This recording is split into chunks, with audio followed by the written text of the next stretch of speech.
From FBI suppression to guerrilla-style filming on train platforms, the revolutionary 1973 film, The Spook Who Sat by the Door, was as radical behind the scenes as it was on screen. The story of how this CIA training-turned-revolution thriller fooled Hollywood executives, inspired real terrorists, and nearly disappeared forever is stranger than the fiction it portrayed. Fact 1. Hollywood studio funding through deception. When director Ivan Dixon and writer Sam Greenlee ran out of money halfway through filming The Spook Who Sat by the Door, they faced a serious problem. They had spent over a year raising funds directly from individuals in the black community, including lawyers, dentists, and restaurant owners, because no major Hollywood studio would touch their politically charged project.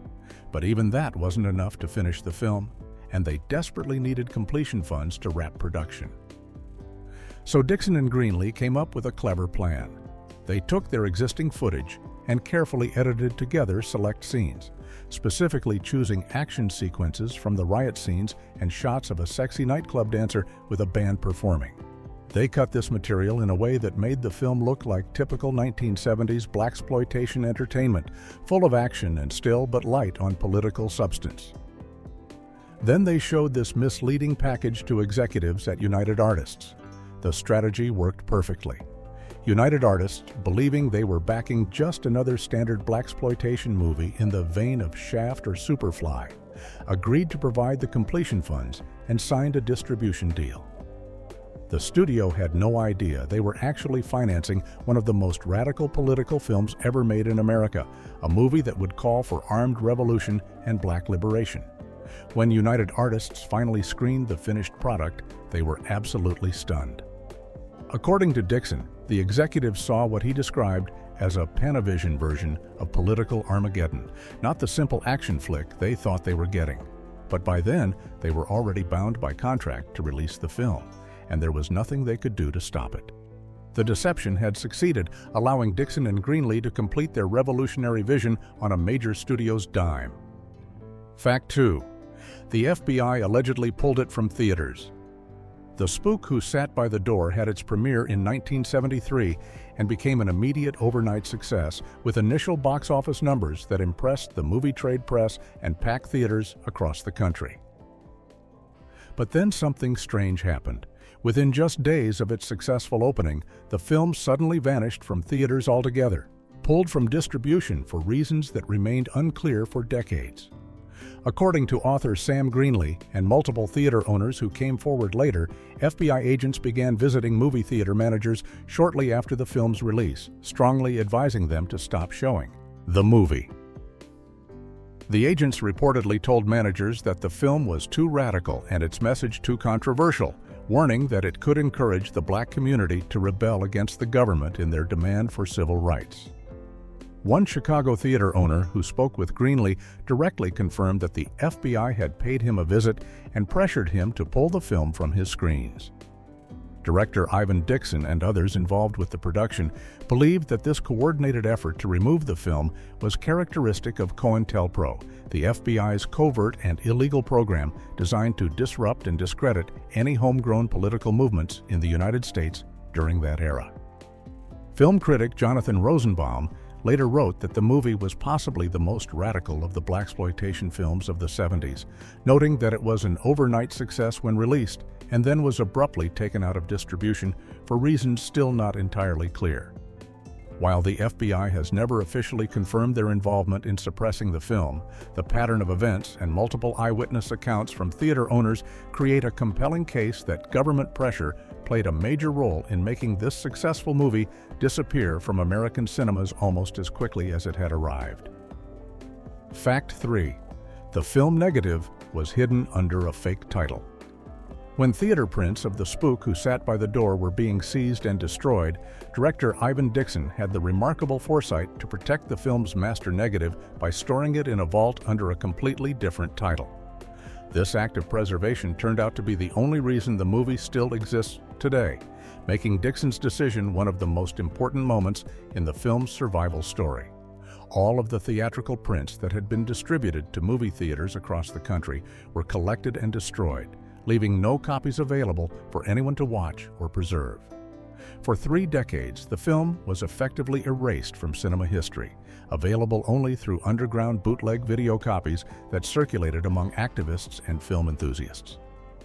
But Dixon had quietly kept the original 35mm film negative safe with his family, hidden away where no one could find it or confiscate it. In 2004, actor and director Tim Reed began searching for any surviving materials from the film and eventually tracked down the remaining negative that Dixon had stored. When Reed spoke with the Chicago Tribune about finding it, he said, "When they want to lose something, they lose it," referring to how the negative had been deliberately mislabeled and hidden in the vault. Without this fake title protecting it, the film would have been discovered and likely destroyed, along with all the other prints. Thanks to Dixon's clever thinking and careful preservation, Reed was able to use this hidden negative to release the first authorized DVD version of the film, finally bringing it back to audiences after 30 years of suppression. The original negative stored by the Dixon family later became the source material for the Library of Congress and Film Foundation's 4K restoration in 2024. Fact 4. Guerrilla filmmaking cost a train ticket. The production of The Spook Who Sat by the Door faced a major obstacle when Chicago's mayor, Richard Daley, refused to grant the filmmakers any permits to shoot in the city, despite the story being set there, and author Sam Greenlee living on Chicago's South Side. But Dixon and his crew weren't about to let bureaucratic roadblocks stop them from capturing the authentic Chicago locations their story needed.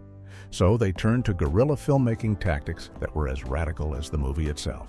Sam Greenlee later described how they shot a brief scene on the Chicago L train platforms by simply buying tickets and walking onto the platform with their camera equipment as if they were regular passengers.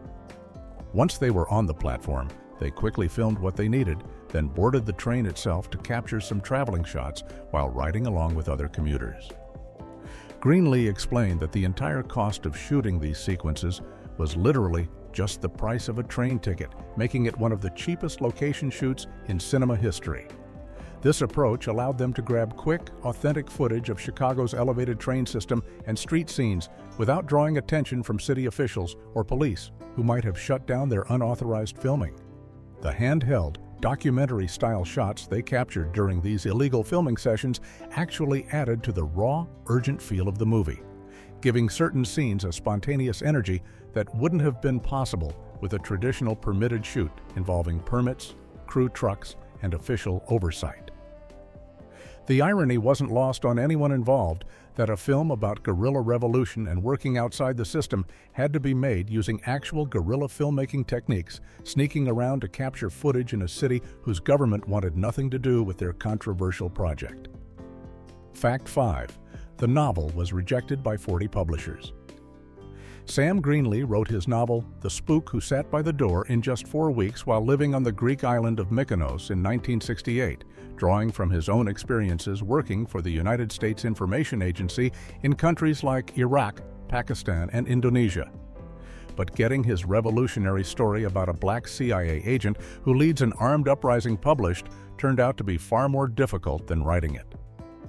Between 1966 and 1969, Greenlee's manuscript was rejected more than 40 times by mainstream publishers on both sides of the Atlantic, with American publishers uniformly refusing to touch what they considered dangerously radical and politically explosive material.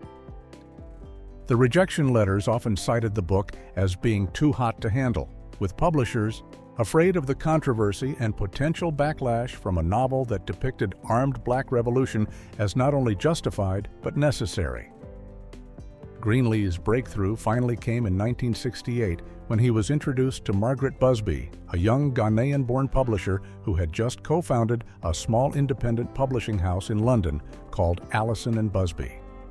Busby saw the literary and political value in Greenlee's work and took a chance on publishing it, releasing the book in the United Kingdom in March of 1969 as one of the company's first original titles. The gamble paid off spectacularly. The novel became an immediate critical success in Britain, earning recognition as the Sunday Times Book of the Year for 1969. It was subsequently translated into 6 languages, including French, Italian, Dutch, Japanese, and German. The book's success in London finally attracted attention from American publishers, and Richard W. Barron Publishing Company released the first United States edition later that same year, making Greenlee's rejected manuscript an international sensation. Fact 6. It was required reading at the FBI Academy. In one of the most ironic twists in the story of the spook who sat by the door, the very government agency that allegedly worked to suppress the film was simultaneously using the source novel as a training tool for its own agents. Sam Greenlee learned this surprising fact directly from Aubrey Lewis, who was recruited to the FBI in 1962 as one of the first black agents in the Bureau's history. During a conversation with Greenlee, Lewis confided that The Spook Who Sat by the Door had become required reading at the FBI Academy in Quantico, Virginia, where all new FBI agents undergo their training. The Bureau apparently recognized that despite the novel's revolutionary message, or perhaps because of it, the book provided valuable insights into potential threats and the tactics that could be used by organized groups seeking to challenge government authority. The FBI's internal review of the book described it as a novel about a black Central Intelligence Agency agent who resigns to organize a group of black revolutionaries from members of a street gang, with the story concluding in widespread urban guerrilla warfare across the United States. This straightforward summary suggests the Bureau was studying the book not as entertainment, but as a strategic document that outlined potential scenarios they needed to understand and prepare for. The contradiction is striking. The same organization that allegedly pressured theater owners to stop showing the film adaptation was requiring its own recruits to read and analyze the original novel. This suggests the FBI took the book's revolutionary blueprint seriously enough to study it as a training resource, even while working to limit its reach to the general public through suppression of the film version. Fact 7. The Symbionese Liberation Army claimed it as inspiration. The Spook Who Sat by the Door moved from fiction into frightening reality when the Symbionese Liberation Army, the radical group infamous for kidnapping newspaper heiress Patty Hearst in February of 1974, publicly claimed they had modeled themselves after the revolutionary organization depicted in Sam Greenlee's work. According to a February 8, 1974 article published in the London Evening Standard, the SLA declared that they based their structure and tactics on the Cobras, the fictional black anti-establishment guerrilla group that appears in both Greenlee's novel and the film adaptation. The connection goes even deeper than just inspiration. The word Symbionese itself may have been borrowed from Greenlee's novel, which uses the term racial cross-section symbiology to describe the bringing together of different groups. Additionally, the SLA symbol was a seven-headed cobra, directly echoing the cobra imagery associated with the Cobra's gang that Dan Freeman transforms into freedom fighters in the story. FBI documents related to the Patty Hearst kidnapping investigation reference sources who were urging people to read The Spook Who Sat by the Door, with one memo suggesting the book dealt with a revolutionary group that kidnaps and brainwashes children of wealthy executives to aid in extorting money from their parents. While this description doesn't actually match Greenlee's plot, it shows that federal investigators were actively connecting the SLA's real-world actions to the fictional revolutionary tactics outlined in the novel. The SLA's public acknowledgement of using the book as a blueprint demonstrated that Greenlee's work had transcended entertainment to become exactly what critics and government officials feared: an instruction manual that inspired actual revolutionary activity, validating concerns about the novel and film's potential influence on radical groups. Fact 8. Director was Hogan's Heroes Kinchlow Ivan Dixon, the man who directed one of the most radical political films in American cinema history, was simultaneously famous to millions of television viewers as Sergeant James Kinchlow on the popular CBS sitcom Hogan's Heroes, which ran from 1965 to 1971. The contrast between these two roles could not have been more striking. Kinchlow was a cheerful, clever prisoner of war character who helped run comedic schemes against bumbling Nazi guards in a light-hearted show that treated World War II as the backdrop for comedy. Dixon played Kinchlow for 5 seasons, making him the communications specialist and second in command to Colonel Hogan in the ensemble cast. but he chose to leave the show before its final season, despite its continued popularity. His decision to walk away from steady, well-paying television work reflected his growing frustration with the limitations placed on black actors in Hollywood and his desire to take on projects that addressed serious social and political issues rather than just providing entertainment. Active in the civil rights movement since 1961 and serving as president of Negro Actors for Action, Dixon steadfastly refused to play roles he felt were stereotypical or demeaning, even when it meant turning down work. In a 1967 interview with the New York Times, Dixon expressed his frustration about the lack of opportunities for black actors, noting that there were only about 2 meaningful roles per year, and both typically went to Sidney Poitier. After leaving Hogan's Heroes in 1970, Dixon immediately shifted his focus to directing, taking on The Spook Who Sat by the Door as one of his first major film projects and pouring his passion for meaningful black representation into a work that was the complete opposite of his sitcom persona. Fact 9. Herbie Hancock's Lost Mwandishi soundtrack. Jazz legend Herbie Hancock, who grew up in the same Chicago neighborhood as author Sam Greenlee, was commissioned to compose the soundtrack for The Spook Who Sat by the Door in 1973. And what he created became one of the most experimental and unsettling film scores of the era.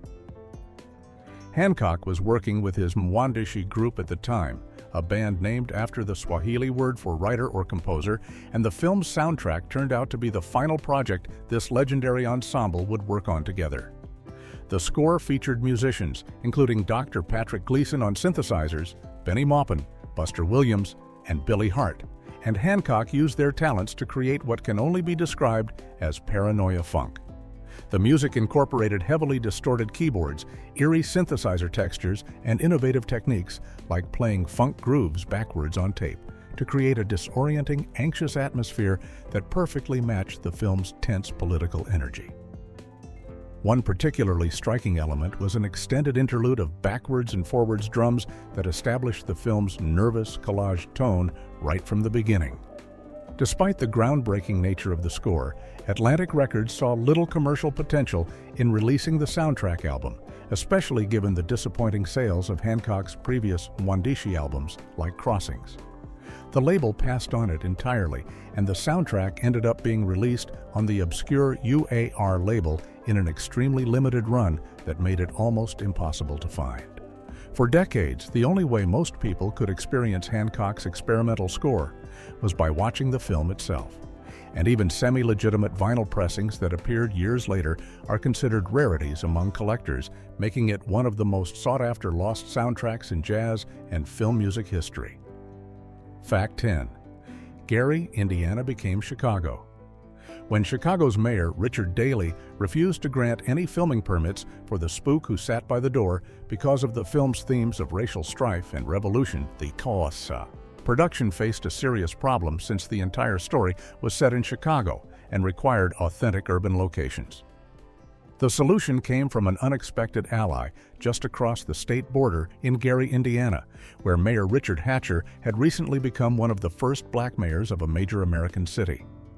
Hatcher, who understood the importance of the film's message and wanted to support black filmmakers, opened his entire city to the production with tremendous enthusiasm and resources. He didn't just allow them to film in Gary. He actively provided city services to help make the movie happen, giving Dixon and his crew access to Gary's police department, fire department, and even a helicopter for the dramatic aerial shots of post-riot devastation that appear in the film's most powerful sequences. This support was instrumental in allowing the filmmakers to create the large-scale riot scenes that became one of the movie's most memorable and visceral elements. Real Gary police officers participated in filming what appeared to be a massive urban uprising, and actual residents joined in what they believed was a real riot, creating an authenticity that would have been impossible to achieve on a Hollywood soundstage or with traditional extras. Gary, which had been nicknamed Chocolate City because of its significant black population and progressive political leadership, essentially stood in for Chicago throughout most of the film. Only a few guerrilla-style shots were actually captured in Chicago itself, meaning that when audiences watched what they thought was the South Side of Chicago erupting in revolution, they were actually seeing the streets of Gary, Indiana, transformed into the fictional battleground. Fact 11. United Artists was stunned by the final product. When United Artists executives finally sat down to screen the completed version of The Spook Who Sat by the Door, they experienced what can only be described as shock and dismay at what they had unknowingly funded. The studio had been led to believe they were backing a typical blaxploitation action film in the style of popular hits like Shaft or Superfly, complete with flashy action sequences, stylish characters, and entertainment value that would draw audiences without causing controversy. Instead, what they saw on screen was something entirely different and far more politically explosive than anything they had anticipated. Director Ivan Dixon later described the studio's reaction, explaining that when United Artists screened the finished product, they witnessed what he called a Panavision version of political Armageddon. The film they thought would be a profitable genre picture turned out to be a serious call for armed black revolution against the United States government, complete with detailed instructions on guerrilla warfare tactics and urban resistance strategies. The executives were dismayed to discover that instead of the stereotypical pimps, prostitutes, and drug dealers that populated most blaxploitation films of the era, Dixon had delivered a story about intelligent, organized freedom fighters using CIA training to mount a sophisticated military campaign. The film's political message was uncompromising and radical, portraying armed insurrection not as villainy, but as a justified response to systemic oppression and racism. However, by the time United Artists realized what they had on their hands, they were already legally bound by contract to distribute the film. Dixon and Greenlee's deception had worked perfectly, forcing the major studio to release one of the most revolutionary and controversial political films in American cinema history, despite their complete shock at its actual content. Fact 12. The lead actor never found another major role. Lawrence Cook delivered a powerful and nuanced performance as Dan Freeman in The Spook Who Sat by the Door, creating a character who was simultaneously charming, intelligent, calculating, and revolutionary. His portrayal required him to convincingly play a man who could smile and say yes to authority figures while secretly planning their overthrow, and critics who saw the film praised his ability to convey this duality. But despite the strength of his performance, Cook never received another role of comparable weight or significance for the rest of his career. Born on May 7, 1930 in New York City, Cook had appeared in several films before The Spook Who Sat by the Door, including Cotton Comes to Harlem in 1970 and Trouble Man in 1972. After his starring role as Dan Freeman, he continued to work as an actor, appearing in films like Colors in 1988 and Posse in 1993, as well as guest roles on television shows, including The Mod Squad, Columbo, Macmillan and Wife, and Family Matters. He also had a recurring role on the daytime soap opera Days of Our Lives from 1975 to 1976, playing the character Paul Grant. However, none of these subsequent roles came close to matching the complexity, depth, or cultural significance of his performance as Dan Freeman. When the film was suppressed and effectively erased from cinema history, it took Cook's most important work with it, denying him the recognition and career opportunities that should have followed such a remarkable lead performance. Cook passed away on December 27, 2003 in Marina del Rey, California, having never experienced the full career trajectory that his talent and his iconic role should have afforded him. Fact 13. It survived 30 years in underground bootlegs. After The Spook Who Sat by the Door was pulled from theaters in 1973, it entered a strange twilight existence as a legendary lost film that people knew about but could rarely actually see. For 3 full decades, from 1973 until 2004, there was no legitimate way to watch the movie through any official commercial release, rental service, or broadcast television showing. The film had been effectively erased from mainstream American cinema, but the movie didn't disappear entirely.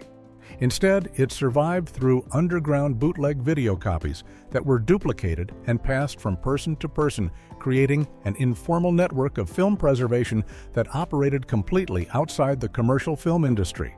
These bootleg copies, often recorded from someone's personal print or copied from another bootleg tape, circulated primarily among activists, film students, and members of the Black community who understood the film's cultural and political significance.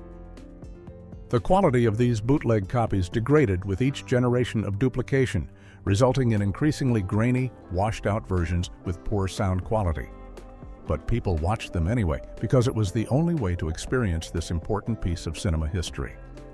College professors showed bootleg copies in film classes, activists screened them at community centers, and the tapes were traded like contraband, with each viewing feeling like an act of cultural resistance against the forces that had tried to suppress the film. This underground existence actually enhanced the film's mystique and reputation, transforming it from a controversial movie into a forbidden work of art that took on almost mythical status. The difficulty of finding a copy to watch made the film seem even more dangerous and important than it already was. Fact 14. Black Community Crowdfunding Financed Production. When Ivan Dixon and Sam Greenlee tried to secure funding for The Spook Who Sat by the Door through traditional Hollywood channels, every major studio turned them down flat, unwilling to back a film about armed Black revolution, no matter how compelling the script might be. Faced with the reality that no entertainment industry money would ever support their vision, Dixon and Greenlee embarked on a grassroots fundraising campaign that anticipated modern crowdfunding platforms like Kickstarter by more than 3 decades. For over a year, they traveled throughout Black communities, particularly in Chicago, where Greenlee lived, meeting with individual investors and explaining their project. They raised money from successful Black professionals, including lawyers who believed in the film's message, dentists who wanted to see authentic Black stories on screen, restaurant owners who understood the cultural importance of the project, and other community members who contributed what they could afford. These weren't wealthy entertainment moguls or venture capitalists. They were everyday people, pooling their resources to make something they believed in. Dixon and Greenlee knew their approach mirrored the revolutionary themes of their own film, using community organization and collective action to create something that the established power structure wanted to prevent. They eventually raised enough money to begin production, scraping together approximately $8,000 to start filming, though this initial amount proved insufficient to complete the project. The involvement of Nigerian bankers who initially expressed interest also demonstrated international support for the film, though these potential investors backed away after reportedly being visited and discouraged by white United States intelligence operatives. This community-based financing model proved that independent Black cinema could exist outside Hollywood's control, even if major studios would eventually need to be involved for distribution. Fact 15. Added to National Film Registry while still lost. In 2012, the Library of Congress selected The Spook Who Sat by the Door for inclusion in the National Film Registry, an honor reserved for only 25 films each year that are deemed culturally, historically, or aesthetically significant to American cinema. The registry exists to identify and preserve motion pictures that capture the breadth of American